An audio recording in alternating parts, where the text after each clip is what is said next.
Hice Collins, 5 bass here at Neely Henry. Let's find out what they have. 5 bass, a total of 20.17 pounds. Hang on. Let's reweigh them bad boys. Are you kidding me? Hey.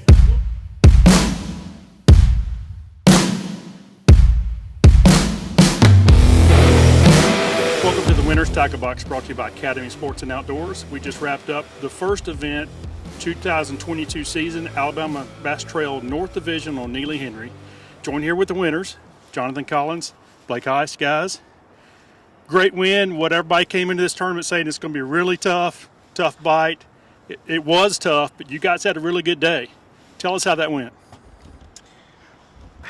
Yesterday I just went out and practiced a little bit. I didn't even really practice much, and I got a bite on that, and I just off a dock.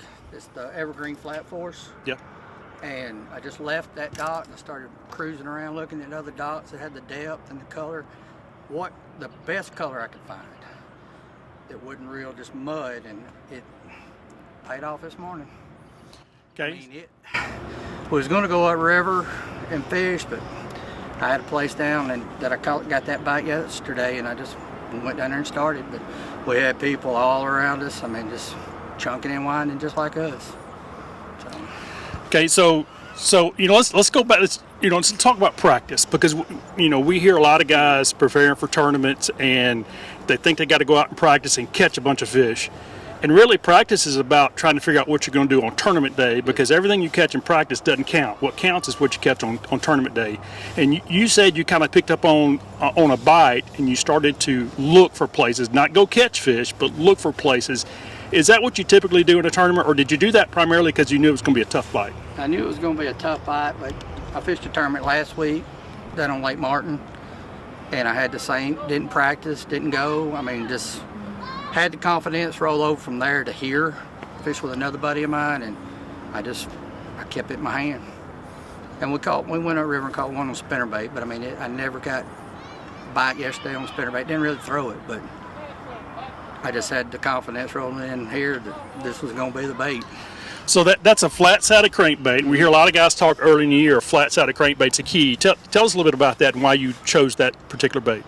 Well, that color is like the muddy water color. It's my confidence go-to bait. Now, I normally throw a zoom crankbait, and I had one and I lost it this morning, and then I caught the best one, or the first one on this one, and now I lost it, and now I got a new one on. But it just, I like that tight wobble. Right. I don't like the big wobble in cold water, and it wasn't as dirty. Like if it was like right here, I mean, there's no visibility hardly here. Right. Down there where we was at, like 3 to 4 inches of visibility. Okay. And I don't know if that actually made a difference. The docks had some brush on them, and that's just what I was keying on, was brush under the docks. But I could throw it by it, or throw it in front of it, or in the dock, and just tick that brush. I'm talking about slow.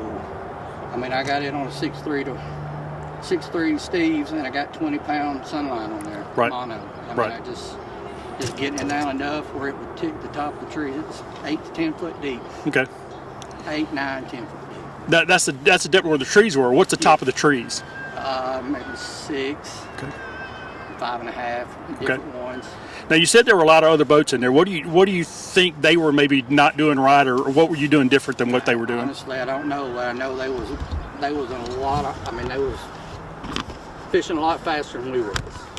And I mean, and it was steadily just slow. I mean, just slow. I mean, I don't have a 5 gear ratio, so I just slowed it down. But these people, everybody else was just chunking, chatterbaits, crankbaits, and spinnerbaits. Right. And I don't know if that's the key to it, the color, that bait, but it's what did it today.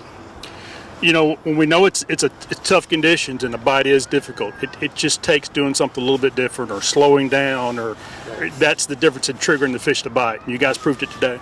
I mean, I went by that one dock yesterday and I threw it, and I mean, I was just slow. I was trying to bump the side of the dock, the post on the dock, and when I did, when it hit it, and then it just come up and it shook it, and I thought, all right, it's kind of what I needed. But that area was just, how big you think it is in there? Probably 100 yards wide, maybe 500 yards long. Yeah, at the roughly, most. But I mean, the people whole coming area. in, chunking, whining, and going. And we stayed almost 6 hours in there today Okay. and just picked it apart. So you really milked it. Yes. Yes. Okay. Great job, guys. These tournaments are not easy to win. When you win one, you've really done something. You've beat a lot of really good teams on this lake, and it's a great job. Very blessed, very blessed. It's the caliber of the fishermen that we fish against and I'm buddies with and travel with, and it's special. I mean, it's never thought it was going to happen, or I was hoping it would happen, but it finally did. So it was. Sometimes it happens when you least expect it. Well, it's like Today was a day. today was the day. Broke the net before we got in the water. Had to cut a hook out of a suit, right? Before we ever put the boat in the water. Yeah, and then. So just kept Hit a log kept coming up grind- to the ramp this morning. Kept a grinding. Yep.